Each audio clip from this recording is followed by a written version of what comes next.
Hi, my name's Ryan McLeod and I was the British Half Marathon Champion in 2014 and 2015. I was an international athlete and I represented Great Britain for nearly 15 years on the road, the track and the cross country.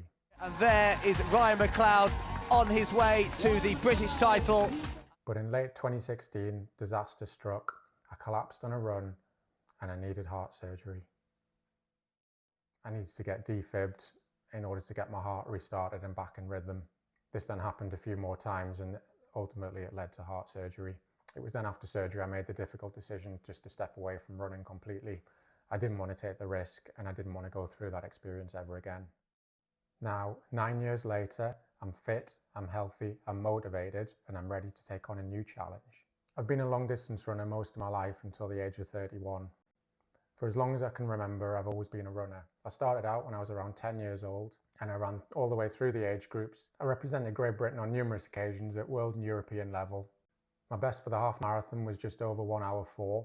My best for 10k was just over 29 minutes and I ran 5,000 meters on the track in 13:41. I also ran 7:52 for 3,000 and all of this was before super shoes. And I was very fortunate enough to travel the world doing what I loved for over 10 years. So why am I doing a YouTube channel? Well, this is a little bit out of my comfort zone. It's not really something I thought I would do, but now I'm 40 and I'm training well. I feel like I could maybe inspire some people along the way. Plus as well, it makes myself a little bit more accountable. I feel like I've got a mountain of experience from my training and racing over the years. I'm not going to sit here and tell people how to run or try and coach people. I'm just going to share my experiences, what works for me, and maybe you'll enjoy watching along. So what inspired me to get running again was my friend Drew. Drew broke his neck in 2014 in an accident diving into a lake.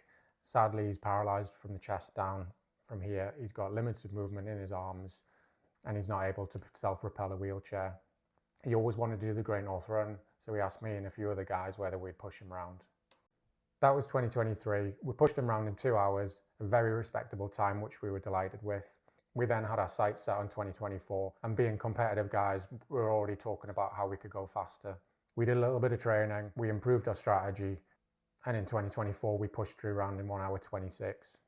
After the race we were chatting about what we could do to improve even further. Then the Guinness World Record idea came to light. We decided we were going to have a crack at it and see how fast we could go. We got some fantastic brands on board for our record attempt. We did a big 16-week block of training leading into the race and we all got into great shape. We crossed the line in 1 hour 18 and 2 seconds and that was good enough for the Guinness World Record. We're absolutely thrilled. We're just waiting for final approval off Guinness. So you might be wondering how I've managed to do all this training with my dodgy heart. I've been very, very careful. I played football a couple of times a week with my mates and did the odd jog here and there, but that was purely the extent of my exercise for a good 6 or 7 years. It was only when I started to do bits of running leading into the first Great North Run in 23 that I started to test my body a little bit more. I guess now with doing the training over the last few months leading into a half marathon, it's kind of given me confidence and starting to believe in my body again. I've had no issues, which is absolutely great, but I'm careful. I respect my body. I respect the recovery. I'm careful with what I eat, what I drink, and I don't push it too hard. Whereas the old me would have just kept running and running and running, and I'd run through whatever problem or whatever I felt.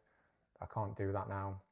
I'm 40 years old, I've got to look after myself. So soon after my heart surgery, I left where I lived in Loughborough, where I'd been for 10 years, and I moved back to the northeast. I met my wife, we got married, we bought a house in Northumberland, and I've just lived a normal family life.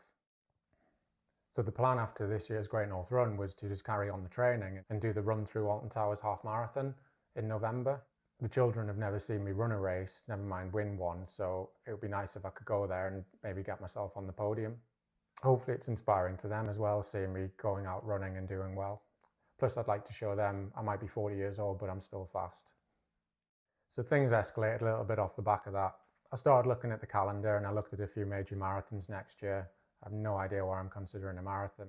But having never done a marathon before, never trained for one, never ran that far in training, I have absolutely no idea whether I can do it or not. So I probably need to test myself a little bit. Have a watch, see what you think. The videos might be rubbish, they might be good, I have no idea. But I'm enjoying doing them and hopefully I inspire you along the way.